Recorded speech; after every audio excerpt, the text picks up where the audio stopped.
on to episode 18 of Collecting Stories. We're your hosts, Zayd. I'm Zayd. You sounded confused there for a second. Because I didn't know if I was supposed to introduce you too. And that's Tarek. I'm Tarek. Tarek. He's not so confused about his name. But Been a while. It's been a while. A lot. It feels like a Usually lot has happened. Usually I talk to you. We didn't talk much during the week here. Not too much, but we did have a couple of calls, which I think we should talk about later in this episode. Just some advice calls, you know. Okay. Just to, we needed each other's advice and wanted to get each other's point of view. But I don't know if I talked about last episode, but I wanted to do a Dr. Crack, buy some like cards that I can grade in bulk and sell. And so I looked at his latest video, and the top 3 contenders were the Tom Brady Hollow 2020 when he was in the Buccaneers. I think that's Prism. The Donruss Drake Maye rated rookie paper, and the Lionel Messi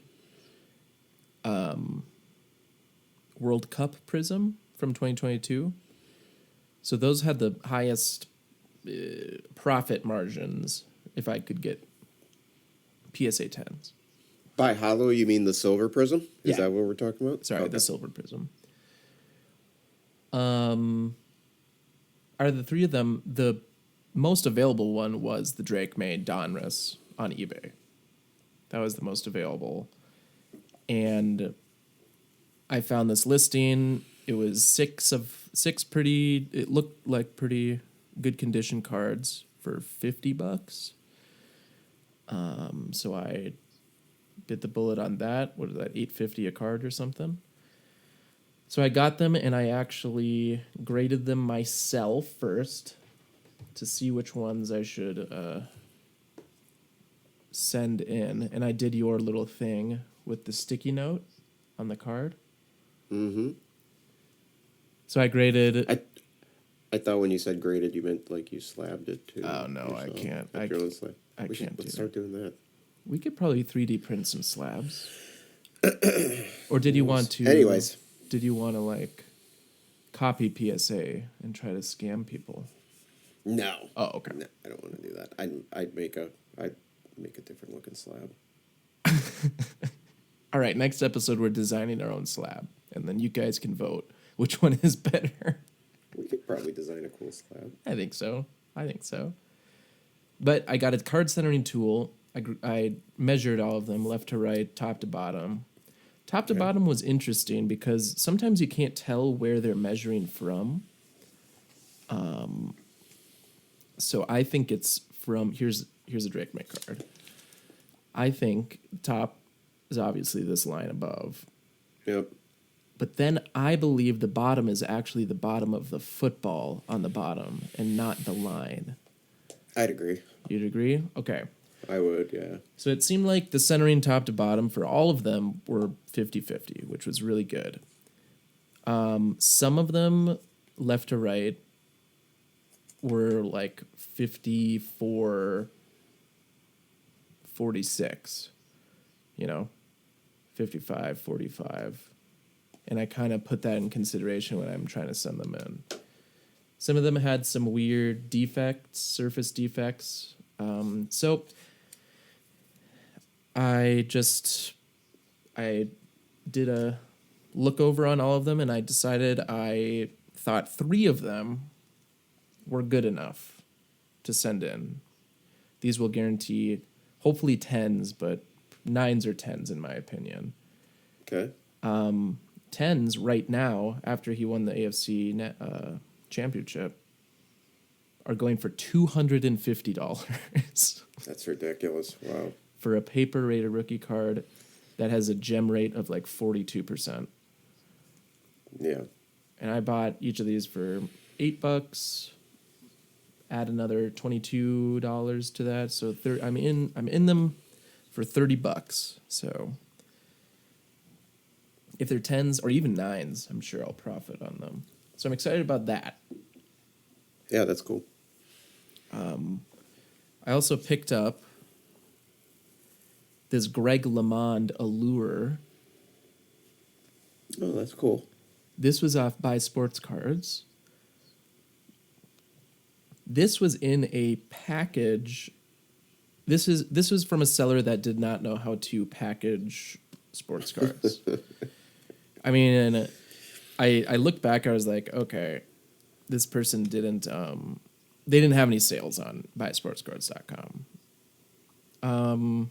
So I did have to end up paying a little extra at the post office to even just grab the package because they put it in a padded envelope and they used like the standard number 10 envelope, flat envelope pricing. So that was a bummer. I decided not to text them, and I decided not to like review or like even mention that they did anything wrong just because I was so tired and I just didn't want to deal with that. Maybe they'll listen to the podcast. Maybe they'll be listener 21 and they'll hear about this. Should I have promoted the podcast while I was telling them that they did a terrible job? No, but I was actually thinking about just giving them some advice because I was in that situation last year, you know? Yep. Like I didn't know anything, but I don't know why I decided not to, but I still could. I had somebody, I got a Young Guns Dakota Dicheva. Is that how you pronounce it? I don't think it's Dicheva. I think it's Dicheva. Dicheva. And it was a similar situation. It actually came in a padded envelope, but it was at least in a top loader with a penny sleeve, which is good. But there was nothing. Didn't have a team bag around the penny sleeve or tape. Even though I'm not a huge fan of, I don't mind masking tape, but like Scotch tape's a no. But there was no tape, so it could move around in there. And then instead of a team bag, they just had it wrapped in a paper towel, like Bounty or Brawny, the quicker picker upper. Yeah. I thought that was kind of unique. That's their signature. So you always the card wasn't bad though. The card actually was not bad. It had some little what do you call them when they're? It's the worst thing. It's like those little kind of like pin impressions on the back. You know what I'm talking about? Sure, actually. Divot. It's not really a divot because it's not big divots? enough, but I see them a lot on like Donruss and on the back of. I'll show you sometime. Now I'm looking at these cards again, making sure I should grade them. Ugh. But that's not something they cause. I sometimes see them come out of packs like that way, or maybe it is something with how it's almost like when it got put. So it might not be, but I've always tried to figure out how this happens because it's one of the hardest things to see in pictures. And I know when I was following Dr. Crack, and well, I still follow him, but I mean when I was actually like submitting, I would kind of get like 5 of a card, usually not a super expensive one, and then grade it. You saw some of my submissions. Yep. There before, like Jalen Brunson, Donruss paper, rookie, those kinds of cards. But you would get the card. It's got like this. It's almost like a little pin. It's not a hole though. It's like a little divot in there, and it's almost like it's caused by maybe some debris when it gets put into a case or something like that, and so the case and the card both press on that debris, and it creates like a little spot. It sounds like it needs some Kurt's card care. I'm not sure that would. It needs. I don't think he claims you can get divots out. The but card soaking God, he could just maybe soaking would do it. Anyways, sorry again. I interrupted. So I have 3 Drake Mays that I'm going to send in via GameStop, and then I also picked out 2 other cards. the Sophie Cunningham My House press proof. Okay. I think it's just a cool card, and I think it would sell, and it seems to be in perfect condition, but I'm sure PSA will find something wrong with it. Was that your pick, that card, or was that a This is not recommendation Dr. also? Crack. This is not Dr. Crack. My play would have been Caitlin Clark's My Houses, but the one that I got with this Sophie Cunningham one, it's just a little off center, and I'm not going to send it in. So I'm going to send in the Sophie Cunningham. And then I'm also this one is Dr. Crack's play. PJ Haggerty. I think I've told you about him the past two podcasts. K-State. I'm going to send in his Bowman First Auto. There you go. Nice. What is that, Black Wave or something? Yeah, I think it. Yeah, I think so. It's just his base, whatever it is. It's not too exciting, but it is well centered, and it's a really nice card. So those are the 5 that I'm going to send in. I was going to go a little more overboard, but then I said, you know what? Let's just send in some nice cards. I can send in some later if I really want. Just hold your horses, Zayd. Let's kind of Okay. let's I kind like of that. back off a little bit on what I'm sending. And I don't know. I'm feeling a little cluttered too. If you're feeling cluttered, I've been picking things off of my personal collection, putting it in my two cell bin for our table in Green Bay. And I don't know, I'm not going to have any cards left. I'm going to have some cards left, but I'm not going to have it. I'm not going to have many. Anyway, that's what I've been doing this week. Not much other than that. I mean, yeah. How about you? Well, that's a great question, and I'm sorry I'm going to stand up here. Keep talking for just a minute, because I'm going to bring something that I didn't I'll keep until you talking. started talking there. I'll talk about a little life. I think I might be a little lactose intolerant.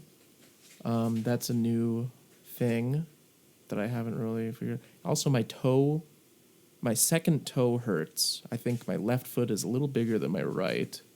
So whenever I run, I think the left shoe is too tight, and the toe and the toenail kind of, it's not. Okay, he's back. We can start talking Okay, about cards so again. I went to a card show again in the Chicago suburbs. It was big. 250 tables is what they advertised it as, and it seemed, even though the temperature outside was like -7, it was, that time of the week last. We've had some. I think everywhere. If I had water in my mouth right now, I would be doing spit takes, left and right. -7, 250 tables. Okay. Yeah, but it was packed, man. People came out. So I ended up getting a couple of cool cards. I got this Otani rookie Tops Now. I actually have another one of these Tops Now. It's not the same one, but it was one of his rookie Tops Nows that I bought. I bought in like 2018. I still have that card, but this is the Japanese Tops Now. Oh, I don't know if you can see that. Graded PSA 10. Wasn't particularly expensive. I mean, as far as like Otanis go. So I just thought it was cool. I'll pick up any Otanis, and then I got this super. No, sorry. There's only 3. So super short print, SSSP. SSSP. Yeah, we haven't. I think you were asking me what exactly that means. What it means. What does super short print actually mean?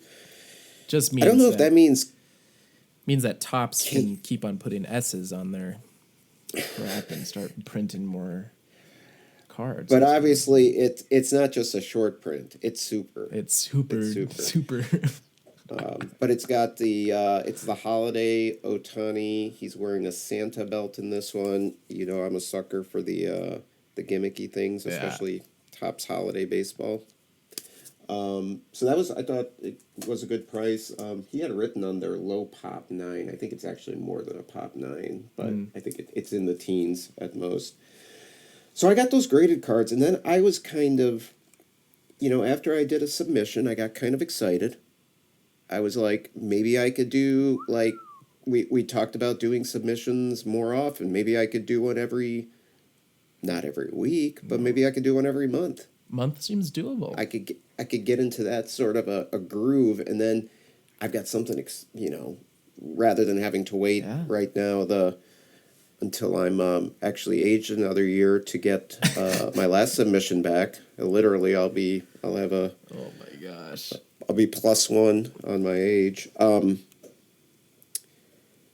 I could, get something back and then kind of have a steady stream. So you had that in mind when you were at the show? I did. Okay. But I need more stuff to send in. So I picked up some Otani. Like I found these for $20. These are from his rookie year, 3-game home run streak. And every one I found, the lighting in there wasn't that great, and it was crowded. So even though I could look at them and I could sit there and look, there was just, it was kind of like being in a really dimly lit room. Because it was a dimly lit room. Okay. That's why it felt like that. And so I missed some minor things on these two. Now I'm thinking these actually are. So I paid $15 for each of them. They actually go for more, so I thought 15. Well, he had a different price. He was motivated, so he had 2 of them. I bought them for 15 each, and in a PSA 9, these go for 100. In a PSA 10, they go for over 200. Oh. So, whoa, they can go for over 200. I probably wouldn't get that. But so I thought to myself, well, maybe I will send these in out of curiosity, and just I have this temptation. It's sort of this internal battle going on where I see something on a card, but I want to test that I'm really seeing something on the card, so I want to send it in. But then I think to myself, well, why don't I just go look for something else? I mean, even something that I don't plan on selling, it's in my personal collection, but just get it graded because I think it's in better condition. Right. But I think I'm gonna fight that urge off at some point here, especially if I'm gonna do this more often, and I'm going to actually send some in that I have found what I perceive to be a defect. Whoa. But essentially what it comes down to is, like, I had these cards here, and only one of them passed my inspection. Actually, so you did a brief inspection in the dimly lit room. Yeah, it was really hard to see in there. Like, I mean, now it's that like it must have been a play by them. It must have been play. This has one of those little dimple. That's the word I was looking for. Some of these things get little dimples in them. I don't know why I couldn't. I couldn't think of that term. I was just. That judge is perfect, except it's got a little dimple in It's it. a really pretty card. And it's on the back. So I'm thinking to myself, well, maybe I'll send it in and just see what happens. I mean, I'm seeing 9s getting a little more respect, but then it might, who knows, maybe I get it back and it's like a 7. Mm-hmm. That'd be a real downer. So I got, I found this here. Now, what did I find wrong with this one? Because I really like this card. You remember I have the Otani of this.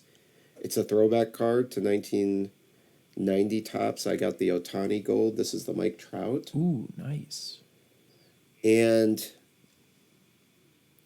Out of 50 is blue? oh, that one's got a little corner problem. That one definitely will not. It's the outside is an unrelated. Yeah, it's a bluish color, but the gold is actually on inside of the frame there. Oh, It's the cool. gold tint. So, yeah, so that was my plan. Now, I did find something really cool though. I want to show you. I thought was cool. You Okay. might not, but I found a bunch of older, like 1990 Jordan inserts, and I Ooh, thought those would be. I thought some of them were nines. After a little closer inspection, they had some surface wear and stuff, and I didn't feel like I was going to send those in for grading. But I did find something that I found these two. Let me take this off the back. I'll show you these two Jordans. It's called Power Deck, Upper Deck Power Deck Audio, and it's from a set from 1998. I've got two of them. I've got one in a black jersey. oh, Sorry about the cool. glare. One in a red jersey. Nice. They're like CDs. It is a CD. That is so cool. So what I imagine, so now I know Chris McGill, card ladder guy. I believe he has the one of this. Oh my. And I think what I understand is that you can actually, and it's actually cool. The back, you can actually see like you can't see it here, but you can actually see like a crowd in the background. So like in the Oh. silhouette back there. Yeah. So I imagine there's like I don't know if you can just put these on a CD player or if you have to have some sort of like a No way. special mechanism that you got to put it in. But it's got a little. The hole isn't punched here, but you can see it's got that. That's where the hole punch would go. Isn't that cool? You're saying it might work in a CD player? Well, I don't know by itself, but I think that's the idea. It's called Power Deck Audio. My understanding is the idea is that there's something on here that you can play. Whoa, that is really cool. And these weren't terribly rare. The red one, I think, is the red shirt one's rare. It's one in every. It was one in every 72 packs, and this one was, I think, one in every 24, maybe. But I've never actually seen them at a show or anything like that. They're on eBay. But I did think about sending those in just to get them slabbed. The front actually looks good. The edges, as expected. I was looking at some other graded ones, and there are, even though things that I thought were imperfections on the edges aren't necessarily, it doesn't look like imperfections that can get the grade down significantly. I mean, you're not going to get a 10 on these. Those go for quite a bit, it looks like. But, maybe I could get a 7 or an 8. I thought that'd be cool. The problem is one of the backs has kind of scratches on the CD part. So, I don't know. I don't know what I'm going to do with those, but I really liked them, and I wasn't going to pass up picking up those. Okay. It's an ingenious idea. I'm looking it up right now. I was like, are those little compact discs? See if they can actually play and stuff. Oh, CD-ROM. Say there, Tory Holt. You finna do something cool, fella? Holt, there it is. Oh my gosh, it does something. Heck yeah, it does something. Do we have to give credit to somebody here for that? so I'm just watching a We have to YouTube give- video. I don't know if you could hear that, but Do we have to give credit for that YouTube? no, he's nobody. Okay. Some of them are video as well. They're DVDs. Oh, okay. So yeah, you could actually put that in a CD player if that's just audio. That's amazing. But do you have to have some sort of a deal to put it in? So I like think some the sort of an earlier, so adapter? it looks like 1997, you needed an adapter. But then after that, I don't think you do need an adapter. I could be wrong.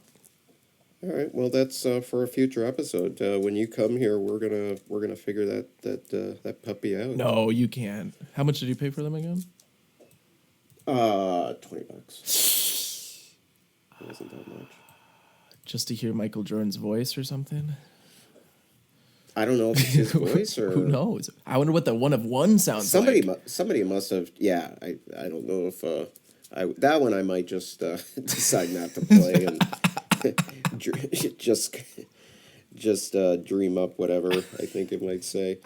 And then I also got, again, I thought maybe I could grade these. Now these were only 10. These were in a 10-cent box. They were Allure Goodwin champions, a bunch of them in a 10-cent box. I got 2 Dakota Dichivas. Dude. I thought that was cool. And then those are the only 2 cards I wanted, but since it was 10 cents, I figured I'd get 8 more. So I got 3 Trinity Rodmans. I got an Amanda and Anisimova, who's a tennis player, U.S. tennis player, and just a few other things there. Man, that's really fun that you could actually go to a show. I know I'm so jealous that you actually have shows to go to and look at the cards, While I'm stuck inside on eBay trying to figure out if there's dimples in any cards or something like that. Well, so the point of me showing that was, and I'd forgotten about the Jordans. I didn't mean to show those audio decks, but that even when I went to look at the cards and hold them in my hand, I couldn't discern. In that case, because of the lighting, I couldn't discern any imperfections because these imperfections were small enough that I had to look at them closely under a little magnification in order to see it. But once I saw that, I can't unsee it after I saw what was there. So bottom line is, I feel like because I did, I told you I did some to execute on some of Dr. Crack's strategies way back when, and it went pretty well for me. I bought all the cards on eBay, and I think I had better luck doing it that way. Really? Yeah. Well, I mean, because I can get to everything I want. So I can go look for what I want versus, and I'm going to just see a list of all those things. If I do Drake May rated rookie, they're all there versus, well, I hope I'm going to see what I'm looking for at the card show, and then I hope that. That's true. You have to, if you're going to look for cards to flip at the card show, you have to really expand your knowledge base on a lot of things because you can't to grade and flip, right? To grade and flip, yes, a lot of grades. yes. Because you can't be looking at the comps on each dollar bin card or anything. That's not feasible. But the more that I think about it, it's really just kind of common sense to make these plays, this Caitlin Clark, Donruss, second year, My House card, this is a really good play. If you can get a bunch of these and grade them, I mean, people would just be buying them left and right. Or the Dakota Dicheva, or Dicheva. Puppies, Dicheva. Dicheva. That's what I'm saying. Yeah. We'll find out if that's right. Her Young Guns, I mean, those things, grade those. That's a great play, too. Yeah, but those, I'm not going to find those at a card show, though. No. Nobody's going to have those. They wouldn't have them. That's right. I was really surprised to see those Goodwin champions. It was actually towards the end, and I was getting ready to leave, and I... What year was that? That's this year, 2020... Oh, yeah, it is 2020. Because it's Allure. Yeah, it's good. It's Allure Goodwin's champion. That's awesome. This is, the Greg LeMond is 2025 as well. Allure SE. Yeah, it looks like that. Allure SE. Yep. What is SE? Yep. Maybe special edition. Special edition.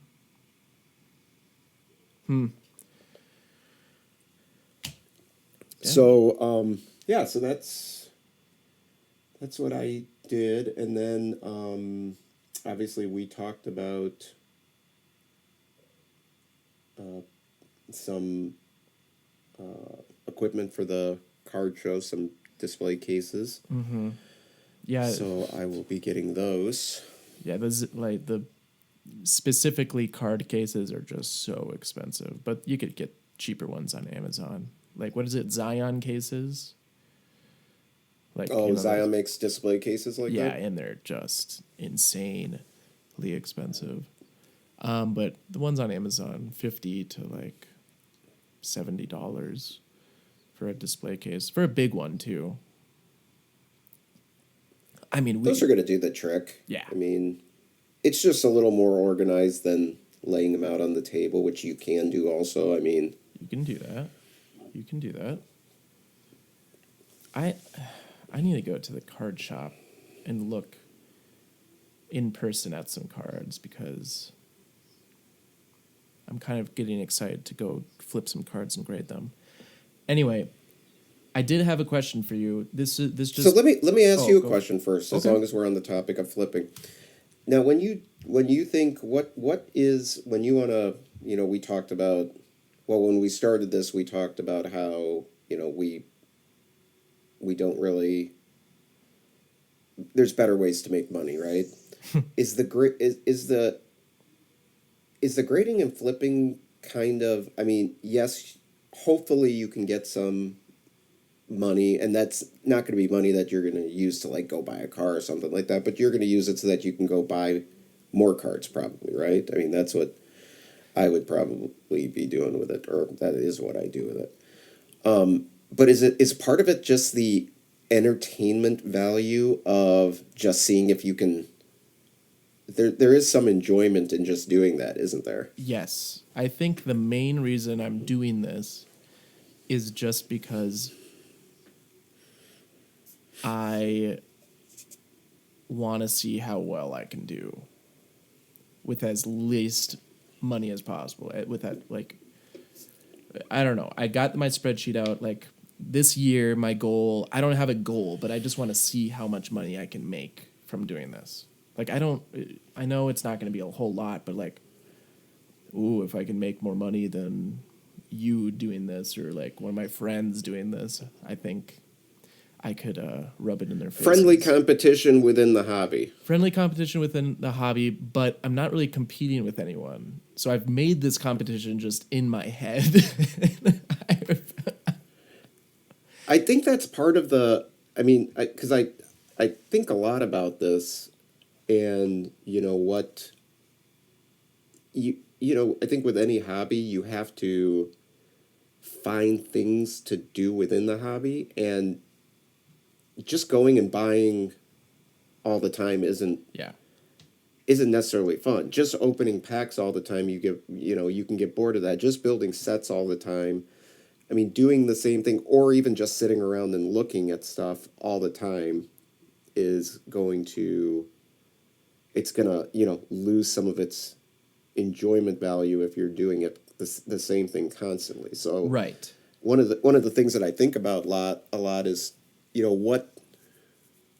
what can I do within the hobby to what are things that I'm doing regularly because I do take so much interest in it that keeps it kind of fun. I watch a lot of sports right now. I'm watching WNBA. Is it the Unrivaled League? I turn that on and watch it because it's fun to watch it, and then go and look at what cards the players have, Right. and read about see what their cards are doing based on what you're watching. It's kind of like an involvement. That's one part of the hobby, and I think the flipping the cards and everything. I'm a very competitive person, and like oh my gosh, one of the things I hate, these people doing like pack battles. Have you ever seen this? Yes. Oh my gosh. What do you think of pack battles? Doesn't interest me a lot. It's not competition. They say it's competition, but it's like, oh, I'm going to open a pack, you open a pack. It's just luck, you know. This is actually skill based and knowledge based, where you pick the cards you want to go grade and flip them in this certain timeline. And I think that really interests me in the hobby. See if I can get good at that. Yeah, there's I mean, breaks are even fun. I think they were talking on a podcast about how, you know, opening packs is basically gambling, and there's really no reason to open packs at all, which is kind of, I don't know. I was thinking about it, and this person made a point that I had always thought of, that I've always rejected. Well, because I say that I open the boxes of sets that I want to build, right? Mm-hmm. I open some wax, and then I try to build the set as much as I can through opening the packs, and then I don't want to just keep on opening boxes. So then I'll go and, you know, go to card shows, and then finally I might end up buying some stuff, you know, finally on eBay to finish out the set. And on this podcast, they were like, well, you know, you could just go out and buy the set for cheaper. And that's true. I mean, I could also, I was thinking to myself, yeah, I could also finish the Rubik's Cube by taking the stickers off and, you know, or buying a new one, putting them on in the right order. Yeah, I mean, it's not collecting. it's just, it's not collecting. What's the point? Yeah. It's not the treasure hunt. It's not collecting. It's not trying to get it. Okay, maybe this is just me projecting my interest, not trying to get it as cheap as possible, or as I just like seeing how much I can save. Instead of buying the entire set from someone, you can maybe get specific cards from these places. Yeah, that's not collecting if you're just doing that. And plus, opening packs is super fun. The claim on this, maybe I should give you the podcast, and you could listen to the episode. But this individual was really vigorously saying, no, it's not fun. It's like being at the casino and playing the slot machines, and you feel miserable after you're finished. He's doing it wrong. He's doing it wrong. So I don't like it when anybody says that, hey, this is, you know, you have to do it this way, or it's, you know, that's not something, that's gambling, or you shouldn't be buying cards and then selling them within a certain time frame. You're supposed to be collecting it. I mean, people can do what they want, right? Everyone can do what they want. Are we being controversial now? I think this guy is wrong. I think he's opening packs wrong or something. I think he's just looking for that grail card, or he doesn't have his buddies around opening packs, or he's not even like reading the cards. He's not opening something he enjoys, you know? Yeah, I would think so, because I mean, I enjoy opening tennis cards. Yeah. Right, even though I don't always get a hit, you know, now I'm not gonna. Boxes are getting ridiculous. Did you hear about Topps Chrome Sapphire basketball? Yeah, how much was that? They did an EQL for it. I didn't even see the EQL. We should have jumped into that. Maybe we would have gotten lucky. The EQL was $1,000 for each box. A box has, I think it's 6 packs, 4 cards per pack, so 24 cards. Wait, They're these reselling are hobby boxes, or like what are they called? Like just Sapphire's like it. I guess they call it hobby, but Topps Chrome Sapphire comes in like it's almost looks like a mega box. Okay. 24 cards for $1,000. That's the only configuration it comes in. Okay, this is the only way. It immediately went, and on the secondary market they're going for $5,000. Oh. Now that maybe is gambling a little bit, because I mean, paying $5,000 for a box. People are paying $5,000 for these things. Yeah. Apparently they're selling. Holy moly! We should have jumped in there. We would have had to get pretty lucky in the EQL, but if you did, if we got, but you wouldn't open. if we got Opening boxes is fun, but opening $1,000 box is not fun. That's when it becomes stressful. no, right? if I mean we could have bought 5 boxes and headed out with $20,000 more dollars. Yeah. Yeah. So there is, I think there is an argument to be, everything in, I guess, everything in moderation, right? That's true. Everything in moderation. Well, okay. This question kind of correlates with yours a little bit. I was thinking about like if I was opening a box or something, and if I pulled a 1 in a billion card, Mm-hmm. like what would I do with the card? I was kind of imagining in my head, like let's say, like there's like a few cards that like have never like surfaced or something. I've watched like Right. like the Luka 1 of 1 or something. I don't know, his rookie year. Let's just put that in. If you just like found that or opened it, ripped it, what would I do with the card? Would I sell it?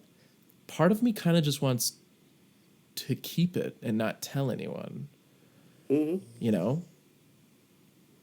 Yeah. I understand that completely. Do you understand? What? I don't understand it myself. Why do I want to keep it and not tell anyone? Well, I mean, well, first of all, I probably want to spend some time digesting what to do. So we're saying, let's say it's the Luka 1 of 1 just to make it easier. Sure, let's right? make it easier. Or the Steph Curry Yeah. 1 of 1 from the 2009 Tops. I don't think that's been pulled either. Yep. I would probably. I'd be like paranoid. I'd probably think somebody would think it was like I'd take it in and they'd say no, that's not real. Right. They rip it up in front of your face and then. I'd eventually sell it. There's certain things you just can't Or would you promote? justify. Would you promote the podcast with the fame and glory of the card? I'd probably do that too. Would you actually though? Because then we'd have a lot of people looking at us. Yeah. You mean we don't know? Let me just look at the analytics. No, we do not. We do not have a lot of people looking at us right now. 20 people. Okay. 20, Yeah, I would, 21 with the poorly packaged person. There we go. The Sure. person. But That like, individual, yeah. I mean, we could use the card like be like, hey, collecting stories found the blah blah blah Paul Skeens rookie or the $1 million card, whatever the Paul Skeens Sure. debut, and they're gonna sell it or something and bring some eyes to us and like something like that. But then also, I don't want people to know that I got $1 million for this card. Yeah. Yeah. Yeah, I don't. I probably wouldn't. Well, would Or I we use could it to just promote the we show. could Sure, just- I'd use it to promote We could the show. donate it to like a children's hospital or something. In collecting stories name. Could do that. That's an option. I was thinking. Is that really an option you choose? I was thinking about like what I would do with it, because like I mean, that'd be life-changing money. Yeah. yeah. So what would you would probably you would digest it, you would get paranoid, and then you would probably sell it. I think I would end up selling it. Yeah, it's one of those things I wouldn't be able to justify keeping. I don't.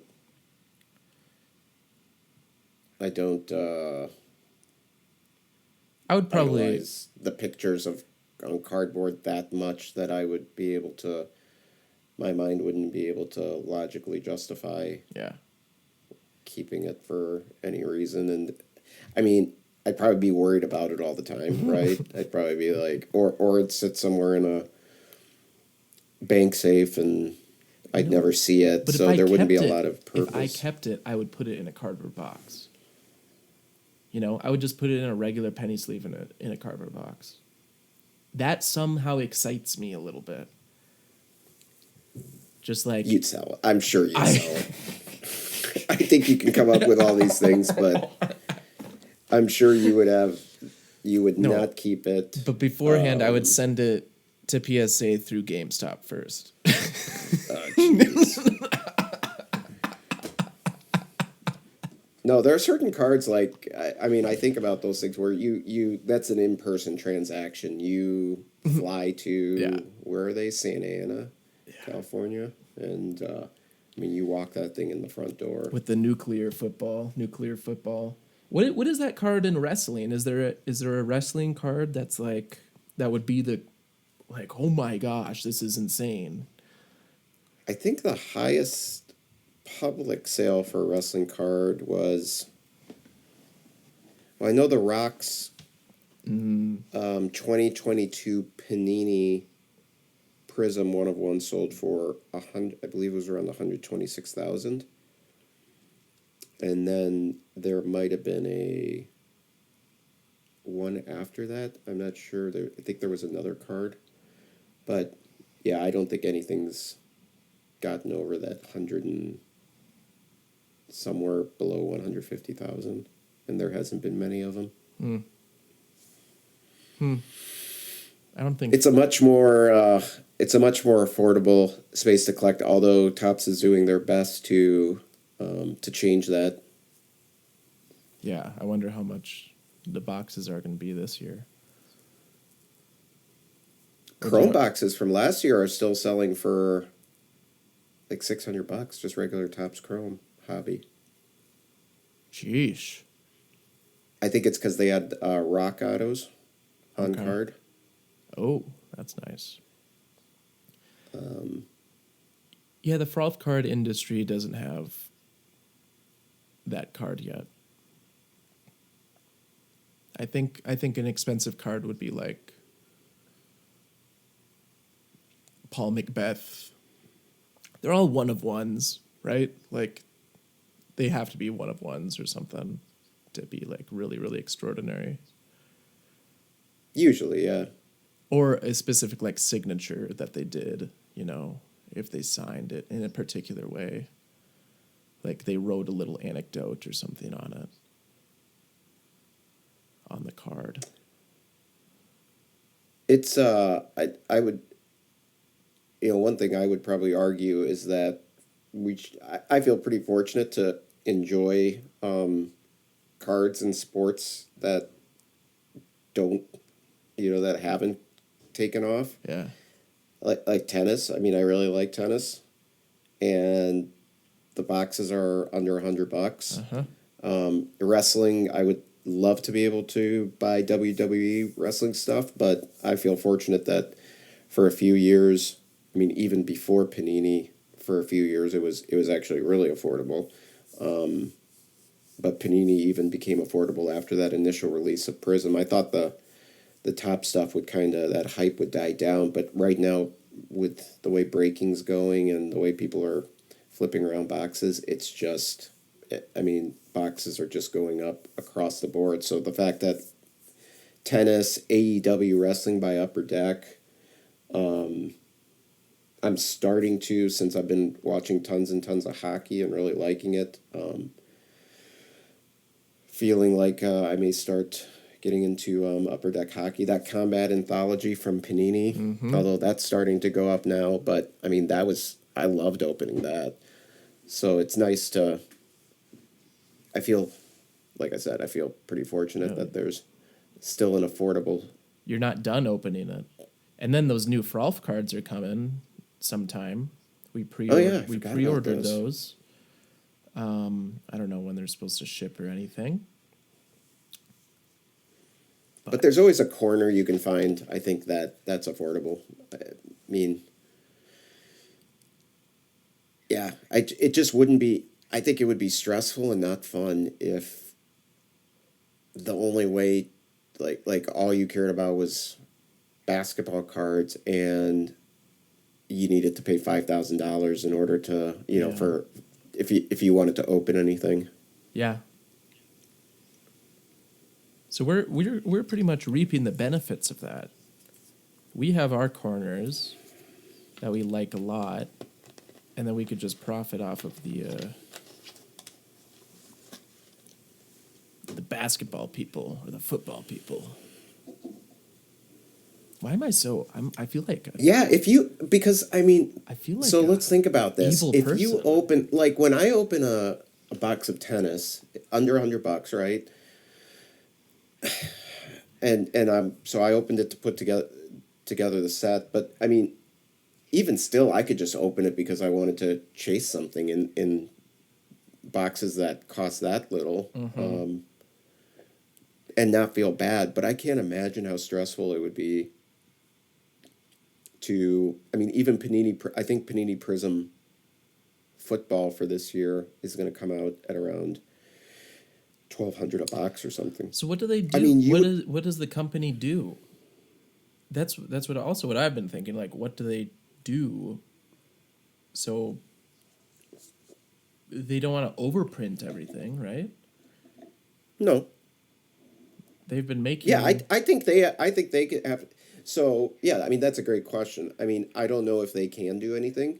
I think it's probably the secondary market that's causing a lot of the, the and the demand by breakers in order to support what their customers want to open, that causes the box prices to go up. I mean, there's just more demand than there is supply. But no, do they increase demand? I don't think so. But I think, rather than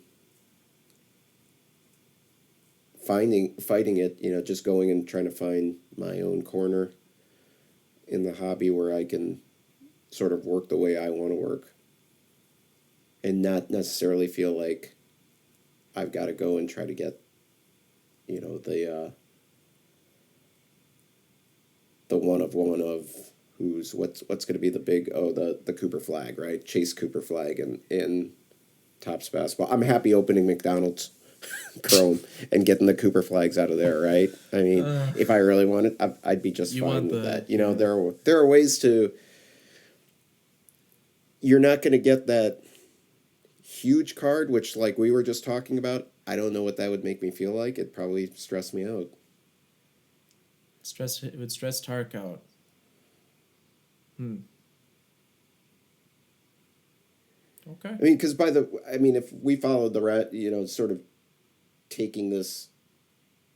following this argument down a logical path, right? If the case is that we should only be going for the best card, right? That's what we need to do, then we wouldn't be spending any money on any of this stuff, right? Yeah. These cards here, Yep. You wouldn't be buying Drake Mays and trying to sell them. We would just, what we would do is just every time we wanted to buy something or transact in the hobby in any way, right? Every time we went to a card show, we'd have to just pass on everything. And then the money that we had allocated to spend at those things, we just put it into a bucket until it's enough for that one. That would suck. And you'd probably have to have a set of those, a set of your grails that you're looking for, because once you got that money, there's a chance that what you're looking for isn't actually available. So you'd have to maybe move to an ancillary option available. that. So and would that be fun? Would it be fun just sitting around saving up for 5 years for the huge card that you want to buy? I don't know if that would be fun either. Definitely not. I'd probably just end up not being in the hobby and find something else to do. Carpentry. I don't know about carpentry. I don't know.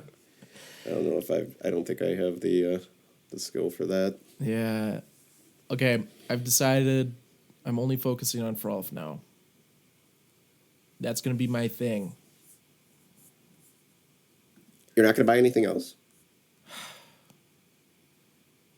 I'll buy other things. Oh, okay. But I need to build up my Frolf collection. So when I find that one person that also collects Frolf cards, I can show them my binder, and they will be very impressed as well. Like your situation with the wrestling cards. Does that mean though? I mean, is that something that? See, that's something that doesn't really. Well, I mean, from my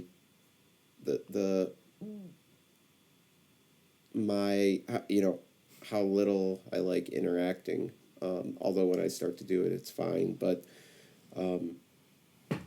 mostly, I like enjoying the hobby alone.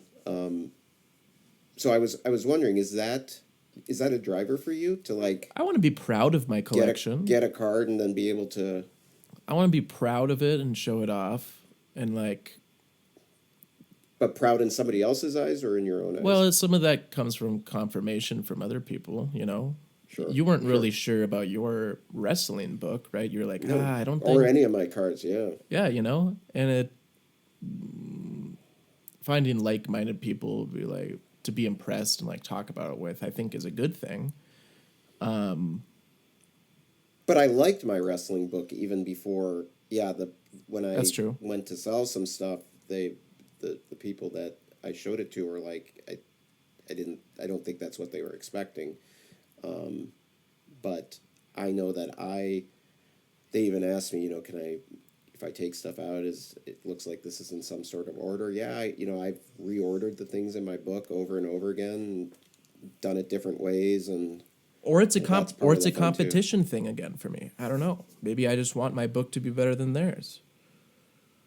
And that's fine. Yeah, maybe it's a Nothing wrong with competitive nature of what I'm trying to do. In some cases, I just like how the card looks. Like, even though gold is out of 50 in tops, I still like how those cards look. I think they look really cool. I definitely like them in Panini. A little harder because they're out of 10. But yeah, sometimes I'll just... nice. Or like with Combat Anthology, I love the concept behind the set and just the weirdness of the names in there. Yep. Goodwin Champions. Yeah, Goodwin Champions has got that. The same vibe going on there. They're very cool cards as well. I mean, someone designed these. Like, someone needs to buy them, right? Oh, Certain cards, it's how they look. Like, you like that Raise the Roof. What is it called? Full House? Oh, My House? My House, Full House, yeah. The My House Donruss? Yeah. And that's got kind of a kaboom. So that, it's interesting because that's got a very kaboomish feeling to it, doesn't it? Vibe going on. I wonder why. Oh, because they printed it so much. Yeah, I guess that I just answered my own question. But also, the thing with, like, the Goodwin Champions, like, they make their refractors a little different as well, Like, so this one is, like, striped, and then the Dakota Dicheva... Dicheva is like yellow bubbles or yellow orbs, and it's like, what? Oh, okay. These are so cool, man. I'm kind of getting sick of like, oh, it's a wave. Oh, it's just a silver refractor. You could put anything on here. Like, you're right. You like the snowflake ones. You like the bubblegum inserts or whatever. Or the McDonald's McFlurry. Yeah, that's what I was trying to figure. I would like a bubblegum one though too. They make those. They make bubblegum ones. But like, I kind of like the quirkiness. Did we have anything of value in this conversation, do you think? I thought that was a good...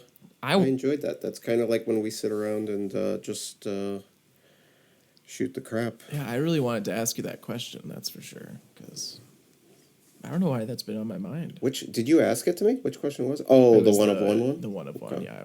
I kind of answered it first and then left you to... I need to be a better interviewer, I guess. I would sell it. I would get it out of my hands as quickly as long as, after I felt like I'd had adequate time to think through it. Well, I kind of want to hear... While I was thinking through it, I would not tell anybody while thinking through it, and then I would make a decision, and Would you tell me? I would probably tell you. Yeah. Okay. Interesting. I'd tell people close to me. Yeah. Okay. Trustworthy people. Yeah. Well, I mean, other than you, I don't think anybody would know what the heck I would. They'd probably be care. like, that piece of cardboard is worth how much? And you're thinking about this? Well, I kind of want to hear from our 20 listeners. What would you do if you found the one of one worth billions of dollars? Not billions, millions. I think millions. It's probably with the Luca. I'd Millions? argue that's going to be millions. Yeah. Millions of dollars.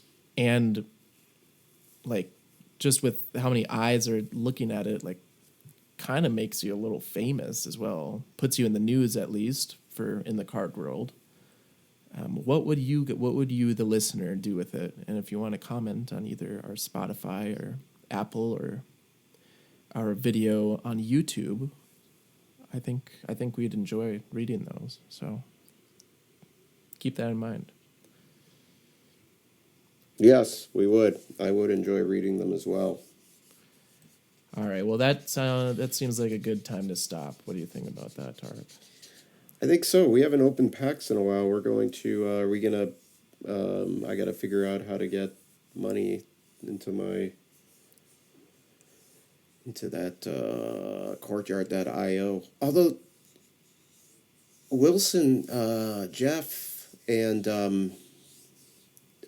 what's his name? Teapot. Teapot.